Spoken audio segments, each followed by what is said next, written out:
సాక్ష్యం ఏంటంటే, నిన్న నేను పొలం వెళ్ళినాక ఒకటే వేదనతో ఉన్నాను. నా యజమానుడికి బాగోలేదు.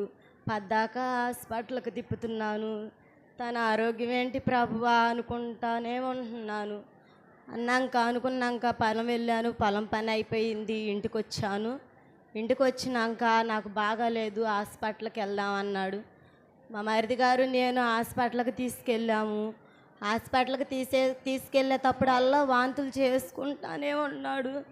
ప్రభువా అసలు నా పరిస్థితి ఏంటి నాయనా, అసలు నాకు ఎందుకు ప్రభువా ఇలాంటి సమస్యలు పెడుతున్నావు, నాకు అర్థం కావట్లేదు.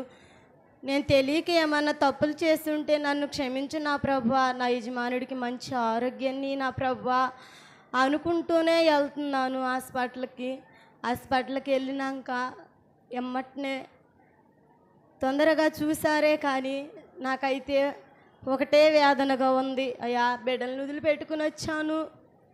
నా భర్తకి ఏం చెప్తారో, అసలు హాస్పిటల్లో ఉండమంటారా, వెళ్ళిపోమ్మంటారా అనుకుంటున్నాను.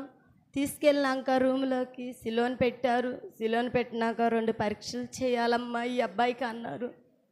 అనుకుంటానే ఉంటున్నా ప్రభువా, నా యజమానుడికి ఏమీ లేకోకుండా మంచి ఆరోగ్యంగా ఉండి ఇంటికి వెళ్ళిపోండి అని చెప్తే నీ సన్నిధిలో నేను సాక్ష్యం చెప్పుకుంటాను అనుకున్నాను. రిపోర్ట్లు బాగానే వచ్చినాయి. 10 రోజులకు మందులు ఇచ్చారమ్మా. ఆ మందులు వాడుకుంటున్నాను. నా యజమానుడికి శుభ్రంగా ఈ మందులతో తగ్గిపోతే నేను మళ్ళీ సాక్ష్యం చెప్పుకుంటాను. నా కుటుంబం గురించి మీరు బలంగా ప్రార్థన చేయండి. ముందు నా యజమానుడి గురించి చేయండి. ఇదేనమ్మా, నేను మీ అందరి గురించి ప్రార్థన చేస్తాను. ఈ అవకాశం ఇచ్చిన పాస్టర్ గారికి వందనాలు. ప్రత్యేకంగా మీ అందరికీ వందనాలు.